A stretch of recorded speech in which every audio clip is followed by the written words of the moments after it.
الحمد للہ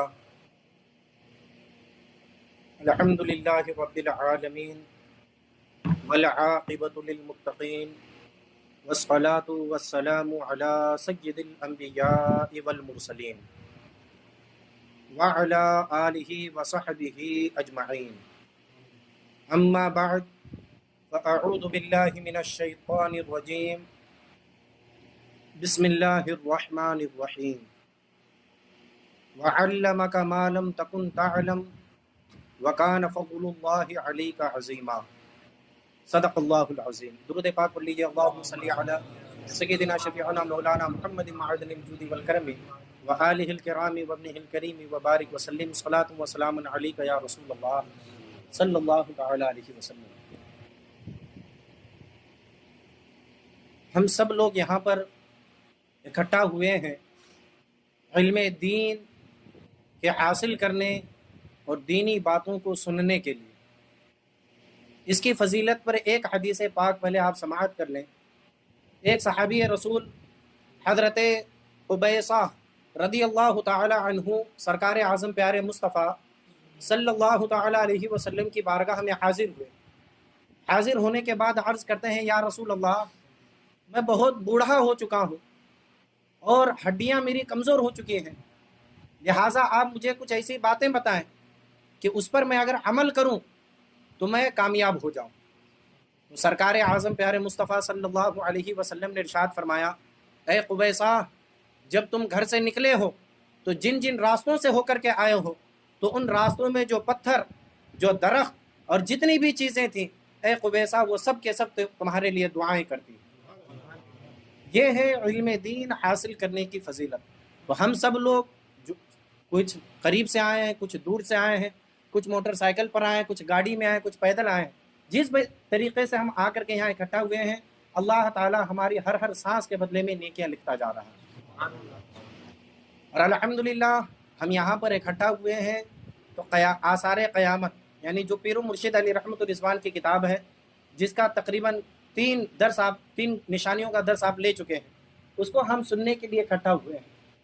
قیامت کی نشانیاں ایک ایسا ٹاپک ہے، ایک ایسا موضوع ہے جو اہل سنت والجماعت کے کئی عقیدوں کو ثابت کرتا ہے۔ قیامت کی نشانیاں یہ بہت اہم ہے کہ جو اہل سنت کے کئی عقیدوں کو ثابت کرتا ہے، جیسا کہ علم غیب کا عقیدہ۔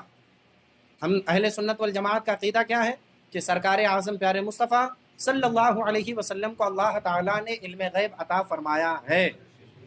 ہم سب کا عقیدہ ہے، اسی لیے تو ہمارے امام کہتے ہیں، اور کوئی غیب کیا تم سے نیہا ہو بھلا، جب نہ خدا ہی چھپا تم پہ کرو رو درود۔ جبکہ ایک فرقہ ہے جو کہتا ہے کہ حضور کے علم غیب نہیں ہے۔ اب دیکھیے، ایک ایسے ہی فرقے کا ایک شخص ایک سنی مسلمان سے ملتا ہے، اب مل کر کے کہتا ہے کہ دیکھو، ایک حدیث پاک ہے، اللہ کے پیارے رسول صلی اللہ علیہ وسلم نے ارشاد فرمایا کہ کل قیامت کے دن ایک شخص کے نامہ اعمال تولے جائیں گے۔ جب اس کے نامہ اعمال تولے جائیں گے تو اس کے گناہ اس کے نیکیوں سے زیادہ ہوں گے، چنانچہ اللہ رب العزت اس شخص کے حق میں فیصلہ فرما دے گا کہ اس شخص کو لے جاؤ جہنم میں ڈال دو۔ فرشتے اس شخص کو لے کر کے جا رہے ہوں گے جہنم کی طرف، تو راستے ہی میں سرکار دو عالم صلی اللہ علیہ وسلم کو وہ شخص دیکھے گا، اور سرکار دو عالم صلی اللہ علیہ وسلم جب اپنے امتی کو دیکھیں گے تو فرمائیں گے کہ اے فرشتوں، اس کو کہاں لے جا رہے ہو؟ تو فرشتے کہیں گے، یا رسول اللہ، اس کے گناہ اس کے نیکیوں پر بھاری غالب ہیں، لہٰذا اللہ تعالیٰ نے اس کے حق میں فیصلہ فرمایا کہ اس کو دوزخ میں لے جاؤ، ہم اس کو دوزخ میں لے جا رہے ہیں۔ تو سرکار فرمائیں گے، تو ذرا سوال یہ سمجھیے گا، سرکار نے کیا پوچھا تھا کہ اے فرشتوں، تم اس کو کہاں لے جا رہے ہو اور کیوں لے کے جا رہے ہو؟ تو فرشتوں نے بتایا تھا کہ کہاں لے جا رہے ہیں اور کیوں لے کر جا رہے ہیں۔ یہ پوائنٹ آپ اپنے ذہن میں رکھیے، حدیث پاک مکمل کر لو۔ چنانچہ سرکار فرمائیں گے کہ اے فرشتوں، اس کا وزن دوبارہ کیا جائے۔ تو فرشتے تھوڑا سا یہ کریں گے، یا رسول اللہ، ہو تو چکا ہے۔ تو اب اللہ صدا لگائے گا، فرمائے گا کہ اے فرشتوں، میرا محبوب جو کرتا ہے، جو کہتا ہے، وہ کرو۔ چنانچہ فرشتے دوبارہ اس کا وزن کریں گے۔ وزن کرنے کے بعد واقعتاً اس کے گناہ اس کے نیکیوں پر کیا ہے؟ بھاری ہیں۔ تو آقا دو جہاں صلی اللہ علیہ وسلم اپنی جیب سے ایک چٹھی نکالیں گے اور اس کے نیکیوں کے پلے میں رکھ دیں گے۔ اب وہ چٹھی رکھنا تھا کہ اب نیکیوں کا پلہ کیا ہو جاتا ہے؟ بھاری ہونے لگتا ہے۔ اب وہ شخص ابھی تک جان نہیں رہا تھا کہ یہ تھے کون، تو اب وہ شخص کہنے لگا کہ اے نورانی چہرے والے، آپ ہیں کون کہ اس سخت عالم میں جہاں میرے کوئی کام نہیں آ رہا ہے آپ آئے اور آپ نے میری قسمت ہی کو بدل دیا، جہاں میں دوزخ میں جانے والا تھا مجھے اب جنت کا پروانہ دیا جا رہا، اب ہیں کون؟ تو سرکار فرمائیں گے کیا تم مجھے نہیں جانتا؟ تو جس نبی کا کلمہ پڑھتا تھا وہ محمد میں ہی ہوں۔ اب وہ شخص عرض کرے گا یا رسول اللہ آپ نے ایسا رکھا کیا کہ میری نیکیوں کا پلہ بھاری ہو گیا؟ تو سرکار فرمائیں گے کہ میرے امتی تو نے ایک مرتبہ محبت سے مجھ پر درود پڑھا تھا تو میں نے اسی درود کو محفوظ کر رکھا تھا، وہی درود رکھا تو اس کی وجہ سے تیری نیکیوں کا پلہ بھاری ہے۔ اب پوائنٹ پر آئیے، فرشتوں نے کیا کہا تھا؟ سرکار نے پوچھا تھا کہ فرشتوں کہاں لے جا رہے ہو، کیوں لے کر جا رہے ہو؟ تو اب وہ وہابی آتا ہے اس سنی کے پاس، کہتا ہے کہ دیکھو تم لوگ کیا کہتے ہو کہ حضور کو علم غیب ہے، حضور سب جانتے ہیں، تو اگر حضور سب جانتے تو حضور نے پوچھا کیوں؟ ہے نا سوال، حضور اگر سب جانتے تو حضور نے پوچھا کیوں؟ اب اس کا کیا جواب؟ اب وہ سنی بے چین کہ اب اس کا کیا جواب دوں بھائی، ہم تو عقیدہ ہے کہ حضور تو سب جانتے ہیں، لیکن یہاں تو حضور پوچھ رہے ہیں، حضور کو بتانے کے بعد معلوم ہو رہا ہے۔ تو اب وہ سنی جاتا ہے ایک عاشق کے پاس، عاشق سے اپنی الجھن بیان کرتا ہے کہ بھائی معاملہ ایسا آ گیا اور میں اس کے سامنے لاجواب ہو چکا ہوں، میں اس کو جواب کیا دوں؟ تو وہ عاشق بھی جو ہے عشق میں ڈوب کر کے اس حدیث پاک کو سنتا ہے، پھر کہتا ہے کہ ارے نادان یہی حدیث پاک تو علم غیب کو بتا رہی ہے، سمجھے؟ کہا کہ کیسے؟ کہا یہ ذرا بتا کہ قیامت ابھی ہوئی ہے، قیامت ابھی ہوئی ہے، قیامت ہونے والی ہے، قیامت کا ہونا بھی ایک غیب ہے، تو میرے آقا صلی اللہ علیہ وسلم قیامت کے ہونے سے ہزاروں سال پہلے بتا رہے ہیں کہ قیامت میں ہوگا کیا، یہی تو علم غیب ہے، سمجھ رہے ہیں؟ یہی تو علم غیب ہے۔ اور نیز اب اگر اس حدیث پاک پر اگر آپ غور کریں تو خالی ایک ہی عقیدہ نہیں، جہاں ہمارا عقیدہ یہ ہے کہ حضور صلی اللہ علیہ وسلم علم غیب جانتے ہیں، وہیں پر ہمارا عقیدہ یہ ہے پیر و مرشد نے ہمیں دیا ہے نبی مختار کل ہیں، جسے جو چاہیں عطا کر دیں۔ تو آپ ذرا بتاؤ کہ جس کے بارے میں حکم خداوندی ہو چکا تھا، اللہ کے حکم سے میزان قائم ہوا تھا، جس میں کوئی رتی برابر شک نہیں کہ وزن ادھر ادھر ہوا ہوگا، سارے اعمال تولے گئے تھے، سمجھے؟ تب بھی اس کے باوجود بھی اللہ نے اپنے نبی کو یہ اختیار دیا ہے کہ میرا محبوب جس کا وزن دوبارہ چاہے جب چاہے کروا سکتا ہے، یہ اختیار بھی اللہ تعالیٰ نے اپنے محبوب کو دیا ہے، سمجھ رہے؟ تو آثار قیامت یہ آقائے دو جہاں صلی اللہ علیہ وسلم کے علم غیب کا جیتا جاگتا اور احادیث کے کتابوں میں بکھرا ہوا ثبوت، سمجھ رہے؟ تو اس کو آپ بہت ہی اچھے سے سماعت کریں۔ ایک مرتبہ درود پاک پڑھیں، اللہم صلی علی سیدنا شفیعنا مولانا محمد معدن الجود والکرم وآلہ الکرام وابنہ الکریم وبارک وسلم صلاۃ وسلام علیک یا رسول اللہ صلی اللہ تعالی علیہ وسلم۔ تو آثار قیامت جو پیر و مرشد علی رحمۃ الرضوان نے تحریر فرمائی، اس کے ضمن میں جو آپ نے سنا کہ سب سے پہلی نشانی یہ کہ لوگ نمازوں کو ضائع کریں گے۔ پیر و مرشد علیہ الرحمٰن نے اس کی 4 توجیحات تقریباً بیان فرمائی کہ لوگ نمازوں کو کیسے ضائع کریں گے۔ نمبر 1 توجیہ یہ تھی کہ لوگ نماز پڑھیں گے، آج اس کا بہت سی مثالیں آپ کو ملتی ہیں۔ دوسری توجیہ یہ تھی کہ لوگ نماز کے مسائل سے واقف نہیں ہوں گے کہ سجدہ ہمیں کیسے کرنا ہے، رکوع کیسے کرنا ہے، اس طور پر لوگ کیا کریں گے؟ اپنی نمازوں کو ضائع کریں گے۔ ایسے ہی لوگوں کے بارے میں آقائے دو جہاں صلی اللہ علیہ وسلم نے بھی ایک موقع پر فرمایا۔ اس حدیث پاک کو حضور سرکار اعلیٰ حضرت رضی اللہ تعالیٰ عنہ کے والد ماجد علامہ نقی علیہ رحمۃ الرضوان نے سرور القلوب میں نقل فرمایا۔ آپ بیان فرماتے ہیں کہ سرکار نے ارشاد فرمایا کہ بندہ 60 سال تک نماز پڑھتا رہے، کتنے سال تک؟ 60 سال تک نماز پڑھتا رہے، اس کی ایک بھی نماز نہیں ہوگی۔ اب ذرا اندازہ لگا، یہاں تو ہم نماز ہی نہیں پڑھتے، جو 60 سال تک نمازیں پڑھتا رہے اس کی ایک بھی نماز نہیں ہوگی۔ تو محدثین نے جب اس کی تشریح کی ہے اور حضور علامہ نقی علیہ الرحمٰن نے بھی تشریح کی ہے تو اس میں یہی بیان فرمایا کیوں نہیں ہوگی؟ اس لیے کہ وہ نماز کے مسائل سے واقف نہیں ہوگا، طہارت کے مسائل سے واقف نہیں ہوگا، ہمیں نماز کیسے پڑھنی اس سے واقف نہیں ہوگا، نماز میں کون سا مکروہ واقع ہوا اور اس مکروہ جب واقع ہوا تو اس کی پاداش میں ہمیں کیا کرنا چاہیے وہ اس کو معلوم نہیں ہوگا، جس کی وجہ سے اس کی نماز کیا ہوگی؟ ضائع ہو جائے گی۔ دوسری توجہ جو پیر و مرشد علیہ الرحمٰن، تیسری توجہ جو پیر و مرشد علیہ الرحمٰن نے کی وہ یہ کی کہ لوگ طہارت کے مسائل سے واقف نہیں ہوں گے۔ آج وہی ہوتا ہے۔ آج ہم مسلمانوں میں کتنے ایسے افراد ہیں کہ طہارت کے مسائل بالکل نہیں جانتے ہیں، غسل ہمیں کیسے کرنا چاہیے، جبکہ علماء نے یہ تک بیان فرمایا ہے کہ اگر کوئی شخص اپنے جسم پر 7 سمندر کا پانی بہا دے، 1-2 بکٹ نہیں، آج تو ہم لوگ 1 بکٹ پانی گرم کیے گھس گئے باتھ روم میں، ڈال دیے 2-4 ڈبے اور وہ بکٹ میں بھی ہم چھوڑ کے آتے ہیں پانی۔ عالم تو ہمارا یہ ہے، سمجھ رہے ہیں؟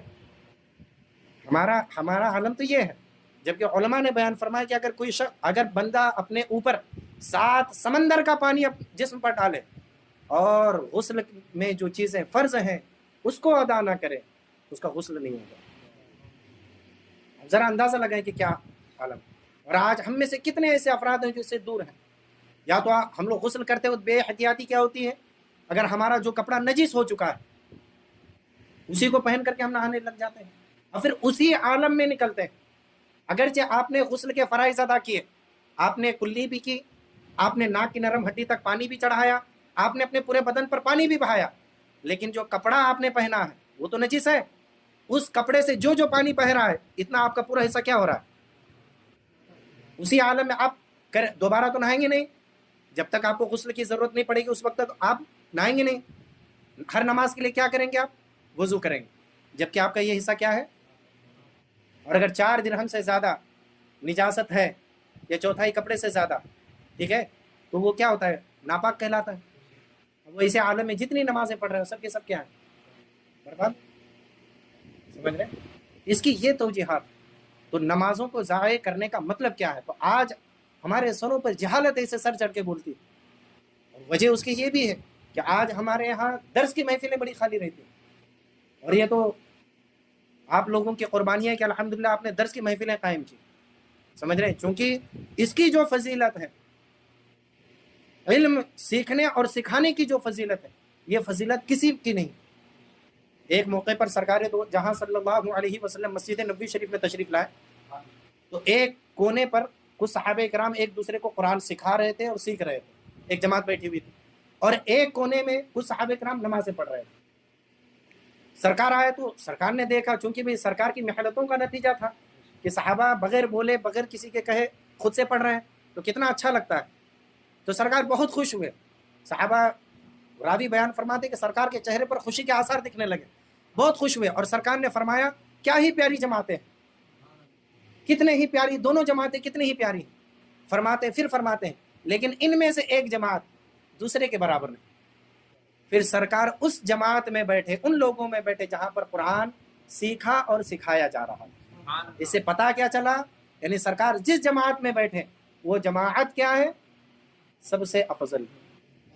یہی وہ محفل آج بھی ہم نے وہ سجائی کہ ہم یہاں پر اکٹھا ہوئے ہیں تاکہ ہم دین کے مسائل سیکھیں اور سکھائیں، ٹھیک ہے۔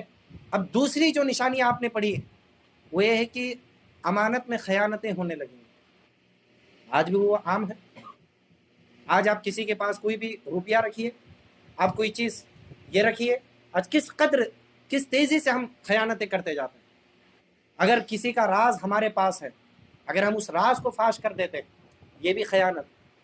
یہ نہ سمجھے کہ خالی ہم نے مال ہمارے پاس تھا، ٹھیک ہے، خالی ہمارے پاس کسی نے 100 روپیہ رکھا، ہم وہ 100 روپے کا نوٹ اس کو دے دیں تو یہ ہم نے ادا کر دیا، یہ ایک قسم ہے امانت کی۔ اگر ہم کسی کے عیب کو ظاہر کرتے ہیں، اگر کوئی اپنا راز ہمیں بتاتا ہے، یہ کہہ کر کے بھی مت بتاؤ کسی کو، اور اس راز کو ہم کسی دوسرے کو بتاتے ہیں، یہ بھی خیانت کی قسم۔ آج ذرا بتائیں ہم میں سے کتنے لوگ اس کے عادی ہوتے جا رہے ہیں؟ یہ کس قدر یہ بلا عام ہو رہی ہے؟ یہ کیوں؟ اس لیے کہ یہ قیامت کی نشانی ہے۔ ذو نے ارشاد فرمایا کہ قرب قیامت امانتوں میں خیانتیں ہونے لگیں گے۔ تیسری نشانی تھی سود خوری، لوگ بیاز کھائیں گے۔ آج بیاز کھانے کا رواج جس قدر عام ہے، اور اس کو جس نئے نام سے یاد کیا جاتا ہے، اللہ ہی فضل فرمائے۔ جبکہ امام اعظم ابو حنیفہ رضی اللہ تعالیٰ عنہ ارشاد فرماتے ہیں کہ بیاز کھانے کا جو سب سے بڑا گناہ ہے، اس کا 70واں حصہ میرے نزدیک تو یہ ہے کہ کوئی شخص خانہ کعبہ کے اندر زنا کرے.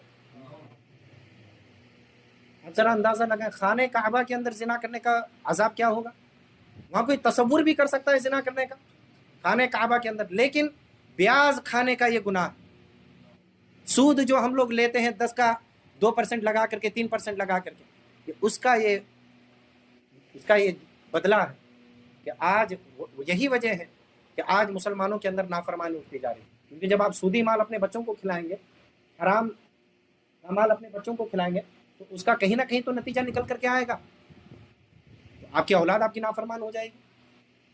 آپ اگر اپنے گھر والوں کو کھلا رہے ہیں تو آپ کے رشتہ دار آپ کے نافرمان ہوتے ہوئے جائیں گے. اس کا کہیں نہ کہیں تو آپ کو صلہ ملتا جائے گا.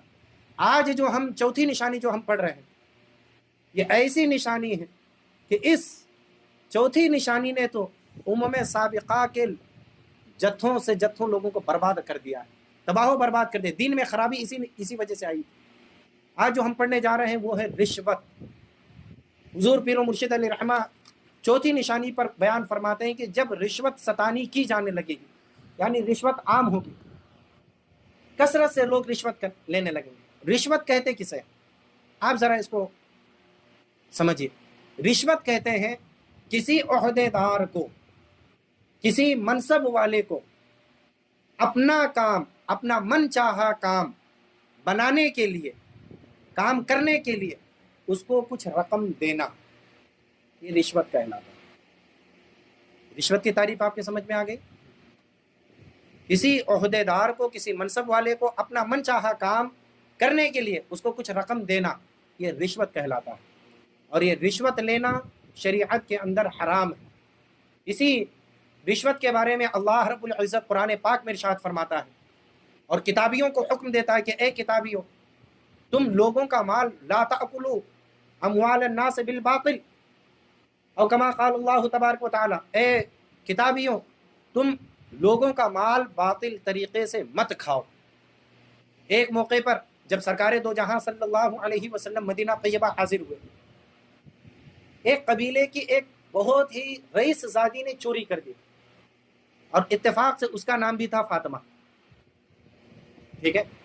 اب چونکہ پہلے سے مدینہ کے اندر یہودیت غالب تھی، یہودیوں کا ماحول غالب تھا، سارے لوگ جو ہے اہل کتاب سے متاثر ہو چکے تھے، اور ان کا پہلے ہی سے معمول تھا کہ جب کوئی غریب چوری کرتا تو اس کو برابر سزا دی جاتی تھی، لیکن جب کوئی امیر چوری کرتا تو اسے کچھ مال و دولت لے کر کے اس کو چھوڑ دیا جاتا تھا، یا اس کے لیے سزا ہی کچھ الگ ہوا کرتی تھی جو اس طرح سخت نہیں رہتی تھی. چنانچہ اب سرکار دو جہاں صلی اللہ علیہ وسلم کی مدینہ طیبہ میں تشریف آوری ہو چکی تھی. اب لوگوں نے پھر چاہا کہ وہی رول اپنائے، تو ابھی لیکن بولے کون حضور اکرم صلی اللہ علیہ وسلم سے کہ اس کی سزا میں رعایت کی جائے.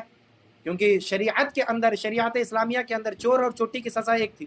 السارق والسارقۃ فاقطعوا ایدیہما، چور اور چوٹی جب وہ پکڑے جائے اور ان کا گناہ ثابت ہو جائے تو اسلام کہتا ہے کہ ان دونوں کے ہاتھ کاٹ دیے جائے. ہاتھ کا کاٹ دینا ہی یہ اسلام کے اندر چور کی سزا ہے. اب چونکہ وہ تھی رئیس زادی، اب مدینہ کے لوگ اکٹھا ہوئے کہ اب بات کون کرے گا حضور اکرم صلی اللہ علیہ وسلم سے. تو سب لوگ متفق ہو گئے کہ سرکار دو عالم صلی اللہ علیہ وسلم کے جو محبوب نظر ہیں وہ ہیں حضرت زید ابن حارثہ رضی اللہ تعالیٰ عنہ. چنانچہ سب لوگ اکٹھا ہوئے، اور اکٹھا ہونے کے بعد حضرت زید ابن حارثہ سے انہوں نے بات کی، اور حضرت زید ابن حارثہ کو سفارشی بنا کر کے سرکار کی بارگاہ میں وہ چلے.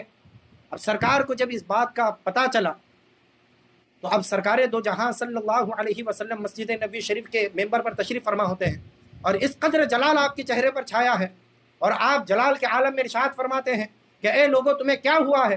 یہی وہ نشانی تھی، یہی وہ عادت تھی جس کی وجہ سے سابقہ کی قومیں تباہ و برباد ہو گئی ہیں. اور سن لو، اگر محمد کی بیٹی فاطمہ نے بھی اگر چوری کی ہوتی تو محمد بھی اس کے ہاتھ کاٹ دیتا. اسلام نے رشوت کو اس قدر سختی سے منع کیا ہے کہ آقا دو جہاں صلی اللہ علیہ وسلم رشوت کی حرمت کے بارے میں ارشاد فرماتے ہیں، الراشی والمرتشی کلاہما فی النار. رشوت لینے والا اور رشوت دینے والا، یا رشوت دینے والا اور رشوت لینے والا، یہ دونوں کے دونوں جہنم میں. عالم اس کا یہ ہے۔ اور ایک دوسرے موقع پر سرکار دو جہاں صلی اللہ علیہ وسلم ارشاد فرماتے ہیں، جس میں ارشاد فرماتے ہیں رشوت لینے والا، رشوت دینے والا اور رشوت دلوانے والا، یہ تو مین آتا ہے سب سے بڑا، جس کو آج کل ہم لوگ بروکر کہتے ہیں، جو بیچ میں رہتا ہے نا، جو ادھر کی ڈیل ادھر، ادھر کی ڈیل ادھر کرتا ہے اور اس کا کچھ پرسنٹیج لگا رہتا ہے، سمجھ رہے ہیں؟ سرکار فرماتے ہیں کہ رشوت لینے والا، رشوت دینے والا اور رشوت دلوانے والا، یہ سب کے سب جہنم میں۔ اور ایک بات ذہن میں رکھیے کہ قرآن اللہ اسلام کے اندر لعنت بھیجنا، بہت کم ہی گناہوں پر لعنت بھیجی گئی، لعنت ہر گنہگار پر نہیں بھیجی گئی، لیکن رشوت کا اتنا عظیم گناہ ہے کہ اللہ کے رسول صلی اللہ علیہ وسلم نے ارشاد فرمایا اللہ تعالیٰ لعنت بھیجتا ہے رشوت لینے والے پر اور رشوت دینے والے پر، اس کا اتنا عظیم گناہ ہے۔ آج اگر ہم دیکھیں تو آج ہم کس قدر اس گناہ میں پڑتے ہوئے جا رہے ہیں۔ اب ایک بات یہ آ جاتی ہے کہ رشوت کہاں پر لینا جائز ہے، کہاں پر لینا ناجائز ہے، سمجھ رہے؟ تو شریعت نے ایک رول بیان فرما دیا آپ کے لیے کہ رشوت لینا، رشوت دینے کے بارے میں، لینا کہیں پر نہیں جائز، رشوت لینا کہیں نہیں جائز، ہاں دینا بعض صورتوں میں جائز ہے۔ یہ کس وقت؟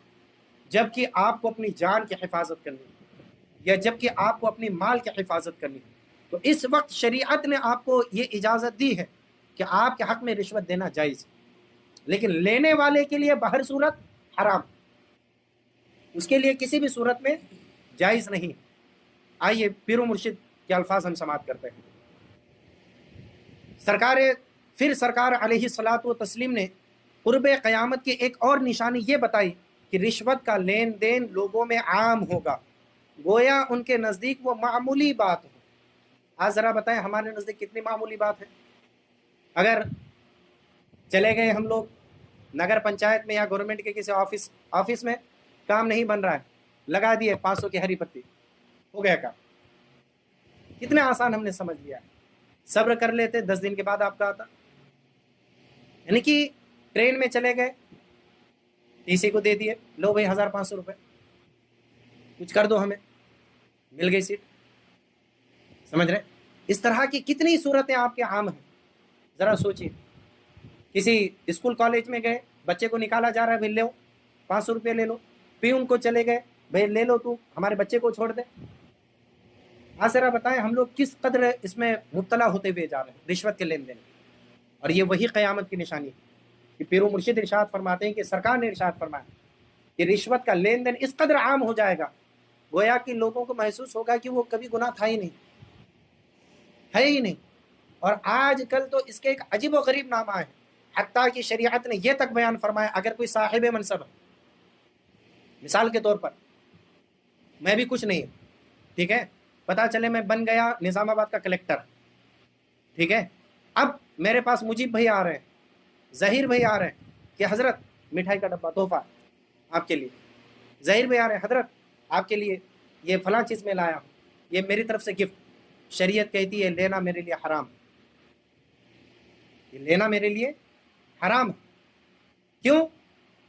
اس وجہ سے حرام ہے کیونکہ اگر واقعتاً ان کی عقیدت میرے پاس ہوتی تو میں کریکٹر بننے سے پہلے بھی مجھے دیتے۔ ابھی اسی بارے میں ایک حدیث پاک سماعت کیجیے۔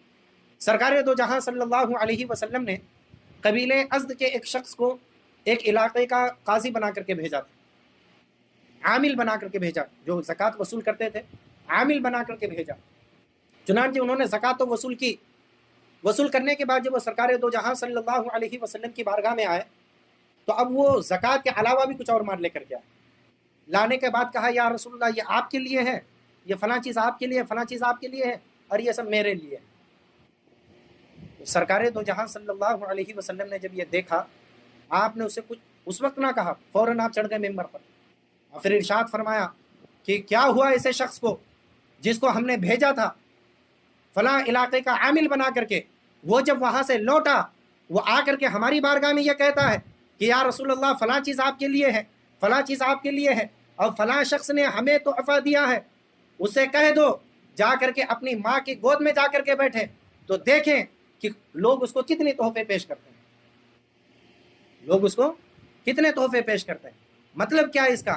یعنی جو تمہیں تحفہ جو پیش کیا جا رہا ہے تمہارے منصب کو دیکھتے ہوئے پیش کیا جا رہا ہے، تمہارے عہدے کو دیکھتے ہوئے پیش کیا جا رہا ہے۔ یہی وجہ تھی کہ حضرت عمر فاروق رضی اللہ تعالیٰ عنہ نے حضرت ابو ہریرہ رضی اللہ تعالیٰ عنہ کو ایک جگہ کا قاضی بنا دیا، قاضی بنا کر کے بھیجا۔ تو آپ بھی جب وہاں سے تشریف لائے، جب آپ وہاں سے لوٹے تو آپ نے بھی جو ہے بہت سا مال لے کر کے آپ آئے۔ حضرت ابو ہریرہ رضی اللہ تعالیٰ عنہ جب ہم وہاں سے مال لے کر کے آئے تو پھر آپ نے بھی وہی فرمایا کہ حضرت عمر نے فرمایا کہ کیونکہ حضرت عمر کے اتنا سخت کوئی یہ نہیں رہے، امر الہی میں بہت سختی برتتے تھے حضرت عمر۔ حضرت عمر نے فرمایا کہ کیا کیا لایا ہوں؟ تو آپ نے بیان فرمایا کہ یہ فلاں چیز لایا ہوں، یہ مال غنیمت ہے، یا یہ فلاں جگہ کا کیا بولتے ٹیکس ہے، یا آپ اس کو رکھیں بیت المال میں رکھیں۔ فرمایا کہ یہ ساری چیزیں، تو حضرت ابو ہریرہ نے فرمایا کہ یہ چیزیں مجھے وہاں کے لوگوں نے تحفہ دی۔ آپ نے یہ نہیں فرمایا کہ میں نے مانگا ہے، میں نے ان سے لیا ہے، میں نے ان سے کہا ہے، آپ نے یہ نہیں فرمایا، فرمایا کہ انہوں نے اپنی مرضی سے ہمیں تحفہ دیا۔ تب حضرت عمر رضی اللہ تعالیٰ عنہ غضب میں آتے ہیں اور ارشاد فرماتے ہیں کہ ارے خدا کے بندے، جا کر کے گھر میں بیٹھ، پھر دیکھتا ہوں کہ تجھے کون کون تحفہ پیش کرتا ہے۔ سمجھ میں بات آ رہی؟ یعنی کہ رشوت کو کس سختی سے اور کتنی باریکی سے اس کو اسلام نے سمجھایا کہ یہی وجہ ہے کہ شریعت کا ایک رول ہے، اگر قاضی کوئی جج ہے یا کوئی عہدے دار ہے، یا مثال کے طور پر میں ایک استاد ہوں، میرے پاس دو بچے نے لڑائی کی، ان دونوں کے ماں باپ آتے ہیں ان بچوں کا جھگڑا سلجھانے کے لیے۔ اب ایک کا باپ اگر میرے لیے کچھ مٹھائیاں لے کر آتا ہے، سمجھ رہے، ایک کا باپ میرے لیے کچھ مٹھائیاں لے کر آتا ہے، شریعت کہتی ہے کہ میرے لیے وہ مٹھائی لینا جائز نہیں، کیونکہ ہو سکتا ہے وہ مٹھائی اس لیے لایا ہو کہ حضرت میری مٹھائی لیں گے تو جس کا کھایا اس کا گایا، تو میرے بیٹے کے حق میں فیصلہ نرم فرمائیں گے، اس لیے شریعت کہتی ہے کہ یہ لینا جائز نہیں ہے۔ اور اعلیٰ خانوادہ رضویہ کا یہ شیوا رہا ہے۔ ایک موقع پر اعلیٰ حضرت رضی اللہ تعالیٰ عنہ کی بارگاہ میں ایک شخص حاضر ہوتے ہیں، سرکار اعلیٰ حضرت کو فتویٰ تحریر فرما رہے تھے۔ وہ آئے، آ کر کے بیٹھنے کے بعد اعلیٰ حضرت نے فرمایا، سلام و کلام ہوا، فرمایا کہ کسی کام سے تشریف لائے ہیں؟ وہ کہنے لگے نہیں حضور، بس دیدار کے لیے آیا۔ وہ مٹھائیاں کچھ لے کر کے آئے تھے، انہوں نے پیش کیا، اعلیٰ حضرت نے اس کو وہیں رکھا۔ پھر کچھ دیر گزری، پھر چونکہ بیٹھے تھے، سرکار اعلیٰ حضرت نے پھر پوچھا کہ کچھ اور کام سے آئے ہیں؟ انہوں نے کہا نہیں حضور، بس ملاقات کے لیے آیا تھا، حال خیریت کے لیے۔ پھر جب کچھ دیر گزری، پھر اعلیٰ حضرت نے پوچھا کہ پھر اعلیٰ حضرت نے وہ مٹھائیاں گھر میں بھجوا دی۔ پھر کچھ دیر کے بعد پوچھا کہ کچھ کام سے آئے ہیں؟ تو کہا کہ حضور نہیں، کچھ کام سے نہیں، بس ایک تعویذ چاہیے۔ کیا کہا؟ بس ایک تعویذ چاہیے تھے۔ بس اعلیٰ حضرت نے جو ندا لگائی گھر میں، کہ اپنے خادم کو لگائی کہ کہو کہ وہ مٹھائی کو کوئی نہ کھائے، اور جیسا ہم نے بھیجا تھا ویسے ہی واپس کرے۔ اعلیٰ حضرت نے تعویذ لکھی، اس شخص کو دی، اور ارشاد فرمایا کہ میاں تمہیں معلوم ہونا چاہیے ہمارے یہاں تعویذ کے عوض کچھ لیا نہیں جاتا۔ سمجھ میں بات آ رہی ہے؟ تو اب آپ ذرا بتائیں کہ دین کی خدمت یا کسی بھی فیصلے کے عوض اگر اس کے اندر ذرہ برابر بھی اگر کچھ شائبہ ہو تو شریعت نے اس کو کس سختی کے ساتھ منع فرمایا۔ لیکن آج اگر ہمارا ماحول دیکھیں تو ہم لوگ کس انجام میں پڑے ہوئے ہیں۔ چھوٹی چھوٹی بات کے لیے ہم لوگ کچھ نہ کچھ تو پیش کرنے لگتے ہیں، چھوٹی سی چھوٹی بات کے لیے جو ہے نہ آؤں دیکھا نہ تاؤں، اس کا گناہ کے اوپر بھی ہم نہیں جاتے ہیں، اور ہم نے اس کا نام ہی چینج ہی کر کے رکھا ہے۔ ارے حضور گفٹ ہے سر، آپ رکھیے، ہم آپ کا خیال نہیں کر پاتے ہیں، آپ رکھیے۔ سمجھ رہے ہیں؟ تو یہ قیامت کی نشانی ہے، اور خواہی نہ خواہی ہم لوگ بھی اس کے شکار ہوتے ہوئے جا رہے ہیں۔ چنانچہ سرکار اعظم پیارے مصطفیٰ صلی اللہ علیہ وسلم ارشاد فرماتے ہیں کہ گویا ان کے نزدیک وہ معمولی بات ہو، حالانکہ اللہ و رسول کے نزدیک معمولی بات نہیں بلکہ سخت حرام ہے رشوت۔ قرآن شریف میں اس کی حرمت مصرح ہے، اور حدیث پاک میں فرمایا لعن اللہ الراشی والمرتشی، یعنی اللہ کی لعنت ہے رشوت لینے والے اور دینے والے پر۔ اللہ کی لعنت ہے رشوت لینے والے اور دینے والے پر۔ تو جو لوگ رشوت لیتے ہیں اور دیتے ہیں تو ذرا سوچیں، لعنت کا مطلب ہوتا ہے دھتکار دینا۔ اگر دنیا میں اگر ہم کو کسی نے دھتکار دیا، ہم کہیں نہ کہیں اپنا ٹھکانہ بنا لیں گے۔ بودھن والے نہیں رہنے دیے تو دنیا کا کوئی نہ کوئی تو کوئی نہ کوئی جگہ ہوگی کہ جہاں ہم سانس لے سکتے ہیں، سمجھ رہے ہیں؟ لیکن اگر رب نے دھتکار دیا تب جائیں گے کہاں آپ اپنا ٹھکانہ بنائیے؟ اور اگر رب کی بارگاہ سے مردود ہو گئے، اور مردود ہو کیوں رہے ہیں؟ رشوت دینے یا لینے کی وجہ سے، سمجھ رہے؟ یعنی رشوت لینے والا مطلقاً مستحق لعنت ہے، اور دینے والا بھی اسی رسی میں گرفتار ہے، جبکہ ناجائز کام کے لیے رشوت دے یا بغیر مجبوری کے دے۔ لیکن ہاں آپ کی مجبوری، ایسے بھی نہیں کہ شریعت نے آپ کو بالکل ایک دم باندھ کے رکھا ہے کہ کسی بھی صورت نہیں دے سکتے، لیکن اگر آپ کی مجبوری ہے کہ اگر آپ نہیں دیں گے تو آپ ایک بہت بڑا نقصان اٹھا سکتے ہیں، سمجھ رہے ہیں؟ ایک بہت بڑا جو ہے یا جان کا آپ کو نقصان ہے یا مال کا آپ کو نقصان ہے۔ مثال کے طور پر آپ گئے گورنمنٹ ہاسپٹل میں یا کہیں پر بھی آپ گئے کسی سرکاری دفتر میں، اور آپ کو وہاں سے ایک بہت بڑا کام ہونا ہے، اگر وہ چیز آپ کو نہ ملے، اگر وہ روپیہ آپ کو نہ ملے، تو آپ کو اپنے کاروبار میں یا آپ کو ایک اپنی جان یا اپنے مال کا ایک بہت بڑے نقصان کا اندیشہ ہے، اور وہ نقصان یقینی ہے، خالی سوچنے سے نہیں، جس میں آپشن نہ ہو، جس میں ضرورت کا خیال رکھتی ہے شریعت۔ یہ بات ذہن میں رکھیں، ضرورت الگ چیز ہے، طبیعت الگ چیز ہے۔ ہماری طبیعت تو بہت سی چیزوں کو ضرورت سمجھ بیٹھتی ہے، سمجھ رہے ہیں؟ ہماری طبیعت بہت سی چیزوں کو ضرورت سمجھ بیٹھتی ہے۔ اسی پر آ جاتا ہے لون کا مسئلہ، پیر مرشد علی رحمہ کے ایک کلپ کو پیش کر دیا جاتا ہے۔ پیر مرشد نے کیا فرمایا کہ بینک سے لون لینا جائز ہے گھر بنانے کے لیے، کس وقت واقعتاً آپ کو ضرورت ہے، اس وقت پتا چلے۔ ضرورت کا مطلب یہ ہے کہ آپ کے پاس کوئی گھر نہیں، سمجھ رہے ہیں؟ یہ نہیں کہ میرے پاس ایک مالا ہے دوسرا مالا بنانے کے لیے لے رہا ہوں، یہ ضرورت نہیں ہوگی، یہ تو آپ کی طبیعت چل رہی ہے، سمجھ رہے ہیں؟ اب یہ چونکہ اگرچہ بینک سے جو لون لیتے یہ سود نہیں، کیونکہ سود کے لیے شرط ہے کہ دو مسلمان کا لین دین۔ بینک سے جو انٹرسٹ ہم جو ان کو دیتے ہیں، مثال کے طور پر 1,00,000 لیے تو 7% سے ہم لوگ لیتے ہیں یا 8% سے، ہر ایک لون کا الگ الگ قسم ہے، تو ان کو جو دیا جاتا ہے یہ سود، یہ بیاج میں تو نہیں آتا ہے، لیکن بہر صورت نفع کافر کی بنیاد پر یہ بھی ناجائز، کافر کو بلا ضرورت نفع پہنچانا یہ بھی ناجائز، شریعت نے اس کو بھی ناجائز قرار دیا، اس زمرے میں وہ ناجائز ہوگا اگرچہ سود نہیں، ٹھیک ہے نا؟ اب ہاں یہاں سے ایک مسئلہ یہ بھی صاف ہو گیا کہ جیسے اگر ہمارے بینک اکاؤنٹ میں 1,00,000 2,00,000 3,00,000 روپے رہتے ہیں، تو مان لیجئے کہ اس سال ہم نے 3,00,000 روپے ہیں، تو اب جب اس کے اوپر 1 سال گزرتا ہے تو بینک اس پر انٹرسٹ لگا کر کے کچھ روپیہ دیتی ہے، بڑھاتی ہے۔ 3,00,000 تھا تو 3,20,000 ہو گیا، 3,10,000 ہو گیا، تو اب یہ 10,000 کا کیا حکم ہوگا؟ یہ ہمارے لیے جائز، کیا ہوگا ہمارے لیے؟ اس کو کوئی بیاج نہ سمجھے کہ بھئی یہ بیاج ہے، کیونکہ بیاج کے لیے کیا شرط ہے؟ دونوں طرف سے مسلمان ہو، اور اگر ایک طرف سے بھی اگر مسلمان نہیں تو وہاں پر بیاج کا ثبوت نہیں ہوگا، سمجھ رہے ہیں؟ چلیے، فرماتے ہیں کہ بغیر مجبوری کے دے، اور دفع ظلم اور جائز حق کی تحصیل کے لیے جب رشوت دیے بغیر چارہ نہ ہو تو یہ صورت مستثنا ہے، اور دینے والا اس وعید کا مصداق نہیں۔ یعنی آپ اگر اپنے حق کے لیے اور اس کے علاوہ یعنی رشوت دیے بغیر کوئی چارہ نہیں، رشوت دینا ہی پڑے گا آپ کو، اس کے علاوہ کوئی چارہ نہیں، تو ایسی صورت میں دینے والے کے لیے جائز ہے رشوت دینا، اور وہ اپنے اس حق کو حاصل کر سکتا ہے، ٹھیک ہے نا؟ اب آئے قیامت کی 5ویں نشانی، جب قرآن کو گانا ٹھہرا لیا جائے گا۔ کیا ہے قیامت کی 5ویں نشانی؟ قرآن کو گانا ٹھہرا لیا جائے گا، سمجھ رہے ہیں؟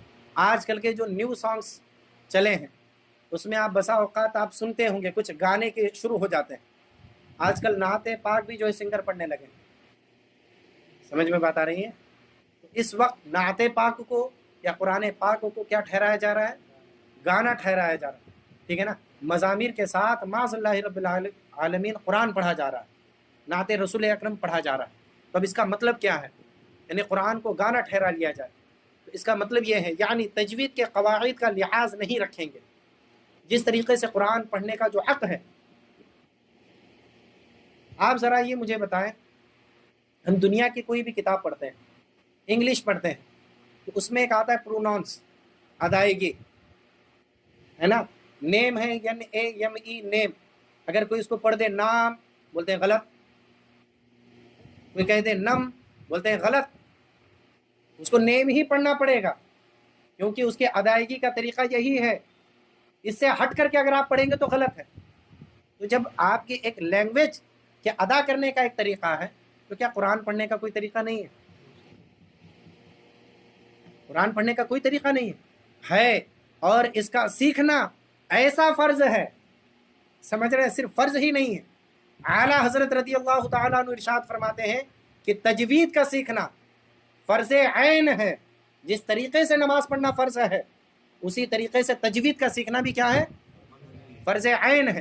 اور اسی وجہ سے جیسے کہ پہلی نشانی بیان ہوئی کہ اضاعوا الصلاۃ، حضرت علی مرتضیٰ رضی اللہ تعالیٰ عنہ ارشاد فرماتے ہیں کہ لوگ نمازوں کو ضائع کریں گے۔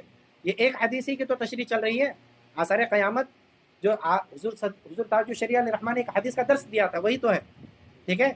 چنانچہ لوگ نمازوں کو ضائع کریں گے، اس کا مطلب کیا ہے؟ یعنی کہ صحیح طور پر قرآن نہیں پڑھیں گے۔ تو اب صحیح طور پر قرآن نہیں پڑھنے کا مطلب تجوید سے بالکل بے سروپا ہے، کوئی واقفیت ہی نہیں ہے۔ سمجھ میں بات آ رہی ہے؟ آج عالم تو یہ چلا ہے کہ ایک معلم صاحب سے ہم نے پوچھ لیا، مجھے ایک جگہ میں گیا، میں نے پوچھا، بیچارے خاندان تھے، ٹھیک ہے، میں نے بچوں کا جائزہ لیا، جائزہ لینے کے بعد مجھے کچھ کمیاں نظر آئیں تجوید میں، تو میں ان سے وہ سمجھاتا رہا کہ تجوید سے پڑھائیے، تجوید سے پڑھائیے، مخارج کا لحاظ کیجیے۔ اب وہ سب ایک 5-10 منٹ بولنے کے بعد جب میں خاموش ہوا تو پھر مجھ سے کہتے ہیں کہ حضرت یہ مخرج ہوتا کیا ہے؟ سمجھ رہے؟ یہ مخرج ہوتا کیا ہے؟ تو آج ہماری تجوید سے دوری اس قدر ہے، آج ہم لوگ قرآن کو کس لہجے میں پڑھتے ہیں؟ معاذ اللہ رب العالمین، الحمدللہ رب العالمین الرحمن الرحیم، جبکہ علماء نے ایسا پڑھنے کو حرام فرمایا، خالی مکروہ وغیرہ کچھ نہیں ہے، حرام فرمایا، جبکہ اس کے اندر کئی معانی کا فساد واقع ہو جاتا ہے، بلکہ کہیں کہیں پر تو ایسا فساد واقع ہو جاتا ہے، علماء بیان فرماتے ہیں جہاں پر معنی یہ تھا کہ تمام تعریفیں قرآن کی اگر آیت پڑھتے معنی یہ تھا کہ تمام تعریفیں اللہ رب العالمین کے لیے، تو اب اگر وہاں پر اگر مخرج چینج ہو جائے تو معنی یہ ہو جاتا ہے تمام پھٹے پرانے کپڑے اللہ کے لیے، مخرج کا یہ ہو جاتا ہے، سمجھ رہے ہیں؟ مخرج کا فرق یہ ہو جاتا ہے۔ اب ذرا اندازہ لگائیں، اگر ان معانی کو ذہن میں رکھتا ہوا اگر وہ پڑھے گا کافر ہو جائے گا۔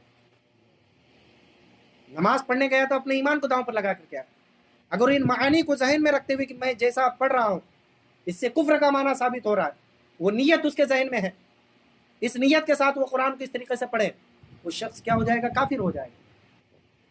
آپ ذرا اندازہ لگائیں کہ تجوید سے ہماری کتنی دوری ہوتی گئی۔ آج ہمارے نزدیک سا اور سین میں کوئی فرق نہیں، سواد اور سین میں کوئی فرق نہیں ہمارے یہاں، سمجھ رہے؟ جیم اور ذال اور زا اور ضاد اور ضا میں تو کچھ ہے ہی نہیں۔ آج ہمارا عالم کیا ہے؟ الرحمن الرحیم، وہ ہاتھ و غائب ہی ہو گیا ہمارے یہاں سے، سمجھ رہے؟ تو آپ کان کھول کر کے سن لیں، جو حضرات اس طریقے سے قرات کرتے ہیں کسی کی نماز میں نہیں۔ اس لیے سب سے پہلے ضرورت ہے اس بات کی ایک معلم کو تیار کیا جائے، ان کی بارگاہ میں زانو ادب طے کر کے مخارج کا علم حاصل کرو۔ جب تک مخارج نہیں سیکھیں گے اس وقت تک جو ہے آپ کی نمازیں نہیں ہوگی۔ اور جہاں یہاں بیٹھنے والوں میں سے بہت سے ہم میں سے بہت سے لوگ جو ہے باپ بھی ہیں، جہاں ہم لوگ اپنے بچوں کو انگلش میڈیم پڑھانے کے لیے ہزاروں سے روپیہ ہے، سمجھ رہے ہیں؟ چاہے غریب سے غریب ہو، انگلش میڈیم پڑھانے کے لیے ہے بھائی ہمارے پاس روپیہ، سال کی 50,000 فیس وہ ہم دیں گے، بس پیسہ نہیں ہے ہمارے پاس، کس کے واسطے؟ حضرت کو 200 روپے دینے کے لیے نہیں، فیس ہماری ٹائم سے پہنچے گی، فیس اگر لیٹ ہو رہی ہے تو کہاں 2-3 مہینے کے بعد حضرت کے پاس پہنچ رہی۔ اے عزیزو، میں آپ سے گزارش کرتا ہوں کہ ایک معلم کا انتظام کرو۔ آپ نے اپنی زندگی گزار لی، آپ بھی اپنی تجوید درست کرنے کی کوشش کرو۔ علم سیکھنے کی کوئی عمر متعین نہیں ہے، بزرگان دین کی تاریخیں اگر آپ اٹھا کر کے دیکھیں گے، حضرت شیخ سعدی علی رحمۃ الرضوان، جن کے اقوال ایسے کہ اگر آدمی ان کے اقوال کو اگر سننے اور اس پر عمل کرنے کی کوشش کرے تو اپنے علاقے کا مدبر کہلائے گا۔ وہ جب پہلی دفعہ جب وہ پڑھنے کے لیے جاتے ہیں تو جانتے ہیں عمر کیا تھی ان کی؟ 40 سال کی عمر کے بعد وہ پڑھنے کے لیے جا رہے ہیں۔ بہت سے صحابہ کرام کی تاریخیں ایسی ہیں، صحابہ کرام کی، کیونکہ صحابہ تقریباً 1 لاکھ سے زیادہ صحابہ کی تعداد تھی، 1 لاکھ سے زیادہ صحابہ کی تعداد تھی، اور کچھ صحابہ کرام گاؤں کے رہنے والے تھے، کچھ صحابہ کرام بہت دور دور کے تھے، الگ الگ ممالک کے تھے، وہ صرف آتے تھے کہ نبی آخر الزمان کا ظہور ہو چکا، بس وہ سرکار پر ایمان لانے کے لیے تشریف لاتے تھے، ہزاروں میل سے پیدل چل کر کے آتے تھے، سرکار کی بارگاہ میں پہنچتے تھے، جیسے کہ میں نے ابھی آپ کو ایک صحابی کی روایت بیان فرمائی، وہ آتے تھے اور ایمان لاتے تھے اور آ کر کے عرض کرتے تھے یا رسول اللہ ہمیں ایسی چیزوں کی تعلیم دیجیے کہ ہم اس کے اوپر عمل کریں تو ہم نجات پا جائیں۔ سرکار ان کو فرماتے تھے کہ شرک مت کرو، نماز قائم کرو، زکوٰۃ ادا کرو، حج کرو، روزہ رکھو، اسلام کے احکام بتاتے تھے۔ اب وہ صحابی چلے جاتے تھے، کہاں؟ اپنے ملک میں، اپنی جگہ پر۔ اب ان کو علم سیکھنے کا، اسلامی تعلیم سیکھنے کا موقع ملا؟ نہیں ملا۔ اس کے بعد جتنا قرآن نازل ہوا وہ موقع ملا؟ نہیں ملا۔ یا ان سے پہلے جو قرآن نازل ہوا وہ موقع ملا؟ نہیں ملا ان کو۔ تو اب ایسے صحابہ کرام سرکار اعظم پیارے مصطفیٰ صلی اللہ علیہ وسلم کے وصال کے بعد وہ تابعین سے وہ جا کر کے سکھا کرتے تھے۔ تو علم سیکھنے کی کوئی عمر نہیں ہے، لیکن یاد رکھیے کہ اگر نمازیں اگر آپ اپنے یہاں جھوٹی شرم کے لیے، شرم تو ہمیں اللہ سے رسول سے کرنی چاہیے۔ اگر آج ہم یہاں 4 بچوں کے سامنے شرما رہے ہیں، 4 بچوں کے سامنے یا 4 آدمیوں کے سامنے اگر ہم شرما رہے ہیں، تو ذرا بتاؤ قیامت کے دن تو وہاں تو حضرت آدم علیہ السلام سے لے کر کے قیامت تک جتنے لوگ پیدا ہوں گے سب ہوں گے، وہاں تو وہ بھی ہوں گے جو آپ کو بہت پرہیزگار جانتے ہیں، وہاں تو وہ بھی ہوں گے جو آپ کو بہت بڑا جانتے ہیں۔ وہاں جب آپ کی قلعیں کھلے گی کہ زندگی بھر کی ساری نمازیں برباد ہیں، کیوں؟ ان کو قرآن پڑھنا ہی نہیں آتا تھا، انہوں نے قرآن ہی نہیں سکھاتا پڑھنا۔ جب وہاں پتہ چلے گا ان کے سارے روزے برباد ہیں، کیوں؟ ان کو معلوم ہی نہیں تھا کہ روزہ کن چیزوں سے ٹوٹتا ہے اور کن چیزوں سے نہیں ٹوٹتا۔ جب وہاں پر کھلے گا کہ یہاں تو دنیا میں حاجی کہے جاتے تھے، لیکن وہاں پر قلعے کھلے گی تو ان کا تو حج ہی نہیں ہوا، جو فرائض یا جن واجبات کا لحاظ کرنا چاہے تو انہوں نے تو ادا ہی نہیں کیا۔ تو آپ ذرا بتائیں تو وہاں کی شرم زیادہ خطرناک ہے کہ یہاں کی؟ یہاں کی خطرناک ہے؟ ہاں؟ یعنی جو کہہ رہا ہوں سمجھ نہیں پا رہے ہیں کیا؟ وہاں کی شرم زیادہ خطرناک ہے کہ یہاں کی؟ وہاں کی زیادہ خطرناک ہے نا۔ تو اے عزیزو، آج اس محفل سے جب اٹھیں تو آپ اپنے دل میں ایک جذبہ لے کر کے اٹھیں کہ ہمیں قاعدے سے شروع کرنا، الف با تا تھا سے شروع کیجئے۔ الحمدللہ یہ ماحول میرے استاد گرامی جو آپ کے ریگولر کے مدرس ہیں حضور مصباحی صاحب قبلہ نے نائکوں میں بہت ہی اچھا ماحول قائم فرمایا۔ آج آپ کاروبار کرنے والے دن بھر کاروبار کرتے ہیں، جن کو جو بھی مزدوری کرنے والے دن بھر اپنا کام کاج کرتے ہیں، عشاء کی نماز کے بعد اب آپ کبھی آ کر کے دیکھیں، کوئی 60 سال کے بیٹھے ہیں، کوئی جو ہے 70 سال کے بیٹھے ہیں، اور انہی میں ایسے بچے بھی بیٹھے ہیں، سمجھ رہے ہیں؟ بالکل ایک دم 60-70 کے ایک درسگاہ لگتی ہے، اور اس میں حضرت سب کو پڑھاتے ہیں، پڑھو الف، سب پڑھتے ہیں الف، اور اس میں باقاعدہ سب سناتے بھی کہ چلو بھائی فلاں شخص آپ سنائیں، وہ سناتے بھی ہیں۔ کیوں؟ الحمدللہ وہ اس بات پر قائم رہے۔ آج آپ کو نوجوان وہاں کے صحیح مخرج کے ساتھ قرآن پڑھتے ہوئے دیکھیں گے۔ اگر ان کے سامنے کوئی غلط طریقے سے قرآن پڑھتا ہے تو وہ نشاندہی کرتے ہیں کہ بھئی یہاں پر آپ نے غلط پڑھا ہے، یہاں پر آپ سے ادغام چھوٹا ہے، یہاں پر آپ سے اخفا چھوٹا ہے، یہاں پر اقلاب ہونا چاہیے۔ تو یہ انقلاب آیا کہاں پر؟ ان بچوں کی بھی ہمت کو میں داد دیتا ہوں، جہاں پر حضرت کی محنتیں ہیں، حضرت کی قربانیاں ہیں، وہیں پر ان بچوں کی بھی تو ہمتیں ہیں۔ ان بچوں نے جو ہے شرم نہیں کی، ان بچوں نے جو ہے کچھ یہ نہیں فکر نہیں کی کہ کون ہمیں کیا کہے گا، کون ہمیں قاعدہ پڑھنے والا کہے گا، کون ہمیں الف با تا سا پڑھنے والا کہے گا، اس بات کی کبھی فکر نہیں کی، اور انہوں نے پڑھا تو وہ اپنی زندگی میں کامیاب رہے۔ اور جو شرمائے گا تو یاد رکھیے یہاں پر آپ یہ جھوٹی شرم سے آپ بچ سکتے ہیں، قیامت کے دن نہیں بچیں گے۔ اور یہ شرم ایسی بے برکتی لائے گی کہ اللہ رب العزت آپ کے اندر سے جو عبادت کا ذوق بھی ختم کر دے گا۔ جب نماز ہوگی ہی نہیں تو عبادت کا ذوق ہوگا کہاں سے؟ اس کا ایک واقعہ لے لیجئے، اعلیٰ حضرت رضی اللہ تعالیٰ عنہ کی بارگاہ میں ایک صاحب اپنا استفتاء بھیجا کرتے تھے، وہ فتویٰ لکھتے تھے، بریلی شریف میں وہ بھی فتویٰ دیا کرتے تھے۔ چنانچہ ایک بات میں آ رہا ہوں، شرم کی بات، ٹھیک ہے نا؟ وہ فتوے لکھتے تھے اور تصحیح کے لیے، اصلاح کے لیے اعلیٰ حضرت کے پاس بھیجتے تھے۔ بھیجنے کا بھی طریقہ ان کا بڑا عجیب و غریب تھا۔ وہ کسی اپنے خادم کے ہاتھ سے لفافے میں باندھ کر کے، یا کبھی کسی اپنے مرید کے ہاتھ سے بھیج دیا کر، یا کبھی کسی شاگرد کے ہاتھ سے. تو اعلیٰ حضرت رضی اللہ تعالیٰ عنہ، اس کو ملفوظ شریف میں آپ نے بیان فرمایا، فرماتے ہیں کہ میں ان کے فتووں کی اصلاح کر دیا کرتا تھا اور ان کو بھیج دیا کرتا تھا. ایک دن میں نے ان سے کہا بھی کہ آپ کے فتووں میں بہت غلطیاں آتی ہیں، لہٰذا آپ ہماری پاس آیا کریں، دارالافتاء میں بیٹھا کریں، اور ہم جس انداز سے ہم لکھتے ہیں، جس طریقے سے ہم فتووں کو ترتیب دیتے ہیں، اس کو دیکھیں، تاکہ آپ کو یہاں بیٹھ کر کے اس کا ایک طریقہ ملے گا. تو اب وہ صاحب کہنے لگے کہ حضور میں آ تو جاؤں لیکن مجھے شرم محسوس ہوتی ہے. ایک طریقہ میں یہ بتاتا ہوں، وہ طریقہ یہ ہے کہ میں روشن دان سے جو میں آپ کو دے دیا کروں گا، اور آپ مجھے میری جو ہے اصلاح کر دیا کریں. تو اعلیٰ حضرت نے فرمایا کہ بھئی علم سیکھنا تو کوئی شرم کی بات نہیں ہے، اور علم اس طریقے سے چوری چھپے سکھایا نہیں جائے گا. تو اعلیٰ حضرت فرماتے ہیں کہ وہ صاحب سیکھنے سے رہ گئے. اب سیکھنے سے رہ گئے تو اللہ، اب چونکہ علم سیکھنے سے انہوں نے شرم کی، تو اللہ رب العزت کا قہر بھی اس طریقے سے ان پر نازل ہوا کہ وہ دارالافتاء ہی ان کے ہاتھ سے چھوٹ گیا، اور بی اے کر کے وہ دنیاوی ایک اسکول کے ٹیچر بن گئے. کہاں وہ دارالافتاء کا ایک اونچا منصب تھا، کہاں ایک دنیا دار کا یہ منصب تھا. سمجھ رہے؟ تو علم سیکھنے میں جہاں آپ شرم محسوس کریں گے، جہاں پر آپ کے ذہن و دماغ میں یہ آئے گا کہ بھئی لوگ مجھے کیا کہیں گے، اور اس نیت سے اگر آپ سیکھنے سے پیچھے ہٹیں گے، تو یاد رکھیے کہ یہ بے برکتی آپ کے اندر لے آئے گا. آج آپ کے اندر جو دین کا جو شعور ہے، جو ایک جذبہ ایک جو ہے، یہ بھی ختم ہوتا جائے گا.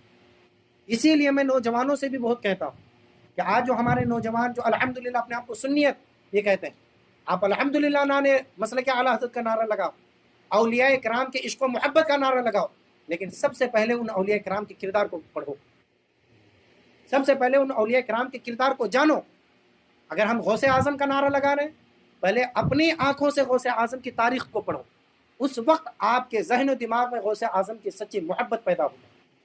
جب تک آپ خود صرف سننے پر اکتفا کریں گے، سننا بھی ایک علم حاصل کرنے کا ایک طریقہ ہے، لیکن جب تک آپ اپنے اندر وہ صلاحیت پیدا نہیں کریں گے کہ میں کتابوں کے ذریعے سے غوث اعظم کی سیرت کو جان سکوں، میں کتابوں کے ذریعے سے غوث اعظم رضی اللہ تعالیٰ عنہ کی سیرت کو پڑھ سکوں، اس وقت تک آپ کو جو ہے وہ مقام نہیں ملے گا محبت کا، جو مقام آپ کو ملنا چاہیے.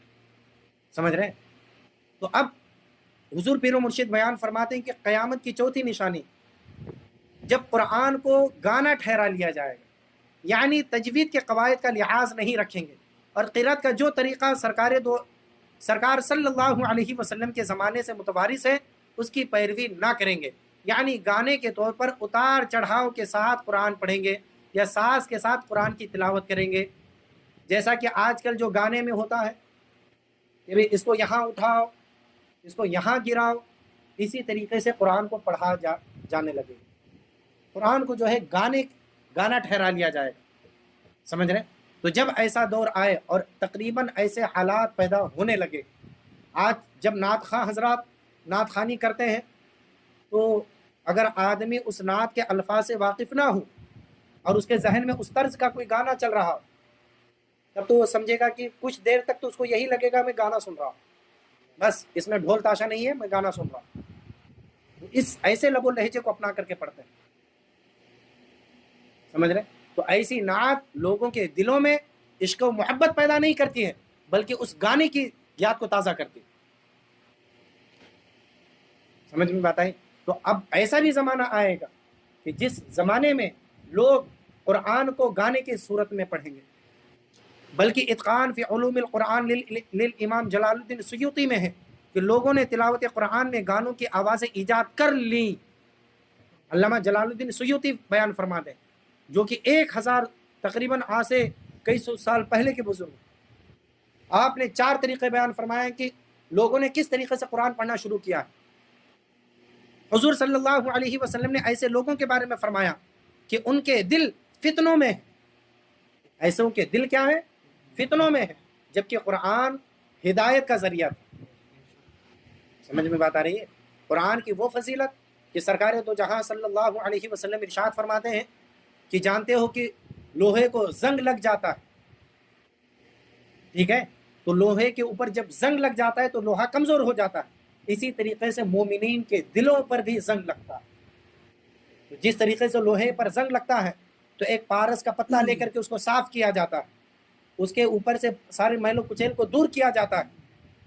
تو فرمایا کہ جب مومنین کے دلوں پر زنگ لگے، گناہوں کے وجہ سے دلوں پر زنگ لگتا ہے، یہی وجہ ہے کہ احکام اسلام کو وہ ہلکے سمجھنے لگتے ہیں، نمازوں کو چھوڑ دیتے ہیں، احساس نہیں ہوتا۔ سمجھ رہے ہیں؟ نمازیں چھوٹ جاتی ہیں، احساس نہیں ہوتا، جبکہ ایسا نہیں تھا، مسلمان ایسا کبھی نہیں رہا۔ نمازیں چھوٹتی تھی مسلمانوں کی، ساروں قطار روتے تھے۔ ایک صحابی رسول سرکار کی بارگاہ میں خوب رونے لگے، بہت رونے لگے، ہچکیاں باندھ باندھ کر کے رونے لگے۔ سرکار نے فرمایا کیا ہوا؟ وہ عرض کرنے لگے یا رسول اللہ، میرا فلاں مال کھو گیا ہے یا میری فلاں چیز ہلاک ہو گئی ہے۔ تو سرکار نے جواب میں کیا فرمایا جانتے ہیں؟ سرکار نے فرمایا اچھا، مجھے لگا تمہاری نماز قضا ہو گئی۔ سمجھ رہے ہیں؟ سرکار فرماتے ہیں مجھے لگا تمہاری نماز قضا ہو گئی اس لیے تم رو رہے ہو۔ حضرت امیر معاویہ نماز فجر چھوٹنے کی وجہ سے رات بھر روتے رہے، رات بھر روتے رہے۔ حضرت سلیمان علیہ السلام گھوڑوں کے دیکھنے کی وجہ سے آپ کی سورج ڈوب گیا، تو حضرت سلیمان علیہ السلام اس قدر غضب میں آتے ہیں کہ آپ نے جو ہے گھوڑوں کے پاؤں جو یہ کروا دیا، فرما کہ یہ مال ہے، اس نے جو ہے مجھے رب کی بارگاہ میں عبادت کرنے سے روکا ہے۔ آپ ذرا اس معجزے کو بھی ذہن میں رکھیں۔ حضرت علی کی نماز قضا ہو رہی، ہم یہاں پر تو سبحان اللہ نعرے تکبیر کی صدائیں بلند کرتے ہیں، لیکن اس کے اس نقطے کو بھی ذہن میں رکھیں کہ اتنا بڑا معجزہ دکھایا کیوں؟ ضرورت کس لیے تھی؟ کس لیے دکھایا گیا؟ صرف اس لیے دکھایا گیا کہ ایک اللہ کا بندہ اپنی نماز کو ادا کرے، اس لیے دکھایا گیا۔ لیکن آج ہم دور ہوتے جا رہے ہیں، تو یہ جو نمازیں چھوٹتی ہیں پتہ نہیں چلتا، بے حس ہیں، بے حس ہوتے گئے، کوئی فکر نہیں، ماتھے پر شکن تک نہیں آتے، رونا دھونا تو چھوڑو، افسوس کرنا تو چھوڑو، ماتھے پر شکن تک نہیں آتی ہمارے، کیا نماز چھوڑ گئی ہماری، یاد بھی نہیں رہتا ہوگا ہماری کی نماز چھوٹی ہے۔ سمجھ رہے ہیں؟ یاد بھی نہیں رہتا کتنی نمازیں چھوٹتی ہیں۔ جمعہ میں بس ٹائم میں پہنچنا ہے، اس میں ٹائم میں پہنچنا ہے، عید میں ٹائم پہنچنا ہے۔ یہ جو غفلت کے جو شکار ہو گئے اس وجہ سے، کیونکہ دلوں پر گناہوں کی پرت پڑ گئی۔ تو سرکار فرماتے ہیں کہ یہ پرت کیسے دور ہوگی؟ فرماتے ہیں قرآن کی تلاوت کرنے سے اللہ تعالیٰ دلوں کو صاف فرماتا ہے، اور موت کو کثرت سے یاد کرنے سے۔ تو قرآن تو تھا ہدایت کا ذریعہ، لیکن ان گانوں کے طرز میں پڑھنے کی وجہ سے سرکار فرماتے ہیں جو ایسے لوگ جو قرآن کو گانوں کی طرز میں پڑھتے ہیں، سرکار فرماتے ہیں ان کے دل فتنوں میں ہیں، اور جنہیں ان کا حال پسند ہو، یہ بھی بات ذہن میں رکھیں، جو اس انداز سے، جو اس طرز سے قرآن کو سننا بھی پسند کرتے ہیں۔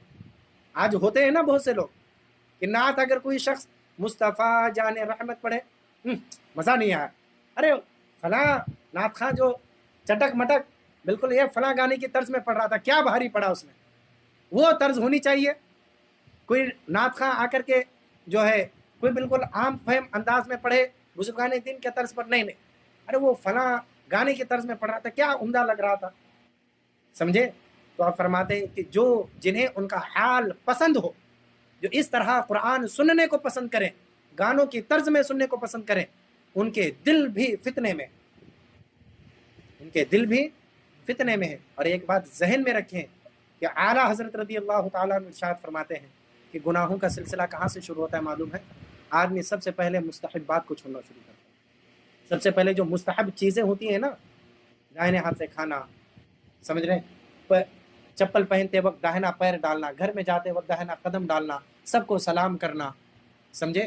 تو آدمی کے بگڑنے کا سلسلہ اعلیٰ فرماتے ہیں آدمی سب سے پہلے مستحبات کو چھوڑتا ہے، اس کے بعد سنتوں کو چھوڑتا ہے، اس کے بعد پھر واجبات کو چھوڑتا ہے، پھر فرائض کو چھوڑتا ہے۔ جب فرائض کو چھوڑنے لگتا ہے پھر آدمی حرام کا مرتکب، فرائض کو چھوڑا تو حرام کا مرتکب، اس کے بعد اولیاء کرام کی شان میں گستاخی شروع ہوتی ہے۔ عالم یہ ہو جاتا ہے جب گمراہیت کے میدان میں قدم رکھا، اب پھر جو ہے کفر کے میدان میں بھی جا کرتا۔ تو قرآن کو اس انداز سے پڑھنا بھی فتنہ ہے، اور اس انداز سے سننا بھی فتنہ۔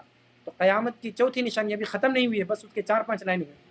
تو قیامت کی جو تیسری نشانی تھی وہ تھی رشوت لینا، اور رشوت کہتے ہیں اپنا کام بنانے کے لیے کسی عہدے دار کو بغیر کسی ضرورت شرعیہ کے کچھ پیش کرنا تاکہ وہ آپ کا من چاہا کام کرے۔ سمجھ رہے ہیں؟ آپ کا من چاہا کام کرے، اس کو کہتے ہیں رشوت۔ رشوت دینے والا بھی جہنم میں ہے، رشوت لینے والا بھی جہنم میں ہے، اور جو بیچ میں چمچہ بن کر کے رشوت لیتا اور دلاتا اور لیتا ہے وہ بھی جہنم میں ہے۔